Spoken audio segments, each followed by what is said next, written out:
Bike రేసుల నుంచి drugs సరఫరా వరకు, డ్రంక్ అండ్ డ్రైవ్ నుంచి ప్రభుత్వ ఆస్తుల ధ్వంసం వరకు అరడజను కేసుల్లో ఇరుక్కున్న వ్యక్తి చిన్నపిల్లోడా? ఇలాంటి వాడిని వెనకేసుకొస్తూ అమాయకుడిపై కేసులు పెట్టారని ఆవేదన వ్యక్తం చేయడం మాజీ సీఎం జగన్కే సాధ్యమైంది. వైసీపీ విద్యార్థి విభాగం విశాఖపట్నం అధ్యక్షుడు కొండారెడ్డిపై ఏకంగా 6 కేసులు నమోదయ్యాయి. అయినా పిల్లోడిపై తప్పుడు కేసులు పెట్టి అన్యాయంగా అరెస్ట్ చేశారంటూ తాడేపల్లి ప్యాలెస్ ప్రెస్ మీట్ పేరుతో చదివిన స్క్రిప్ట్ లో జగన్ వాపోయారు.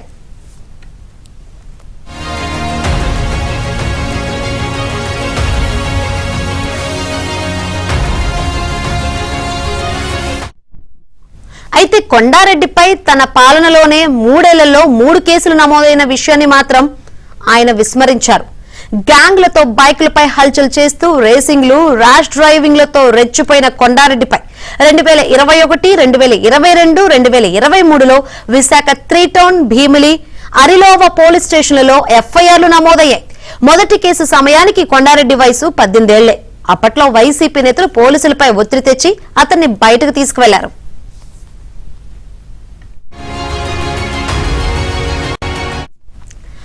విశాఖ కేంద్రంగా కొండారెడ్డి డ్రగ్స్ దందా చేస్తున్నట్టు దర్యాప్తులో బయటపడింది. బెంగళూరు నుంచి సింథటిక్ డ్రగ్స్ తెప్పించి తాను తీసుకోవడంతో పాటు విద్యార్థులకు అలవాటు చేసి భారీగా లాభపడుతున్నట్లు కొండారెడ్డి విచారణలో చెప్పడంతో పోలీసులే షాక్ అయ్యారు. ఏపీ, తెలంగాణతో పాటు బెంగళూరులోనూ నెట్వర్క్ ఏర్పాటు చేసుకున్న కొండారెడ్డి విద్యార్థులే లక్ష్యంగా డ్రగ్స్ బిజినెస్ విస్తరిస్తున్నాడు. కొండారెడ్డి నెట్వర్క్ లో కీలకంగా ఉన్న 29 మంది వివరాలు ఇప్పటికే పోలీసులు సేకరించారు. ఈ నెట్వర్క్ విస్తరణపై ఈగల్ జిల్లాల పోలీసులు కూపీలాగుతున్నారు. విశాఖపట్నం దేశానికి ప్రధానమైన నావల్ బేస్. కొండారెడ్డి అక్కడ నేవీ అధికారుల పిల్లల్ని సైతం ఈ ఉచ్చులోకి లాగాడు. డ్రగ్స్ కు బానిసలైన ఆ పిల్లలు రేపు దేశ భద్రతకు సంబంధించిన రహస్యాలు బయట పెట్టే అవకాశం లేకపోలేదు. ఇది చాలా ప్రమాదకరమని అధికార వర్గాలతో పాటు నిపుణులు చెబుతున్నారు. రైట్, కొండారెడ్డి అరాచకాలకు సంబంధించి మరిన్ని వివరాలు అందించేందుకు మా ప్రతినిధి నాయుడు సిద్ధంగా ఉన్నారు.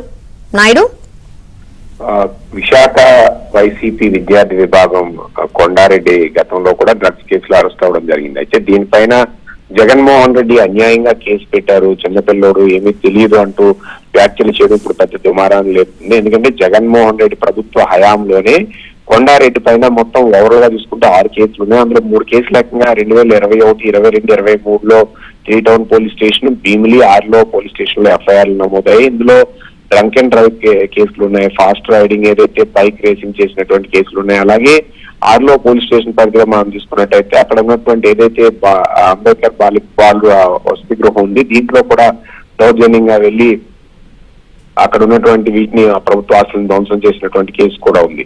సో అంతేకాకుండా ఇప్పుడు కొండారెడ్డి సంబంధించినంత వరకు కూడా ఈ కూపీని గతంలోనే ఏదైతే అన్యాయంగా కేసు పెట్టారని చెప్పి జగన్మోహన్ రెడ్డి చెప్తున్న విషయం పక్కన పెడితే ఇందులో ఖచ్చితంగా ఉంది అనే విషయాన్ని, ఎందుకంటే విజయవాడలో అరెస్ట్ అయినటువంటి డ్రగ్ ముఠా ద్వారా ఈ సమాచారం బయటకు వచ్చింది.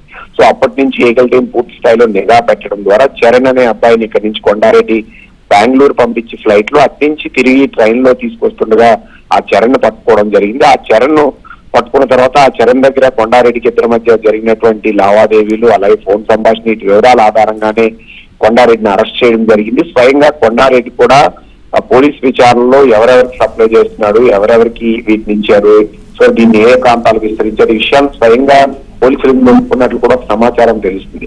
సో ఇవన్నింటినీ కూడా కప్పిపుచ్చేందుకు అన్యాయంగా మా పార్టీ నేతల మీద పెడతారంటే జగన్మోహన్ రెడ్డి మీడియా సమావేశం పెట్టి ఎవరో రాసిన దాన్ని చదవడం ఇది సరైనది కాదు, ఇది మంచి పద్ధతి కూడా. ఎందుకంటే సమాజంలో యువతే దేశానికి భవిష్యత్తు కాబట్టి వాళ్ళని పూర్తి స్థాయిలో ఏదైతే ఉన్నారో భవిష్యత్తును నాశనం చేసే విధంగా కొండారెడ్డి వాళ్ళకి డ్రగ్స్ ముఠా విస్తరిస్తారు. ఇలాంటి వాళ్ళని కఠిన చర్యలు తీసుకోవాలని ఇప్పుడు కూడా చెబుతున్నారు.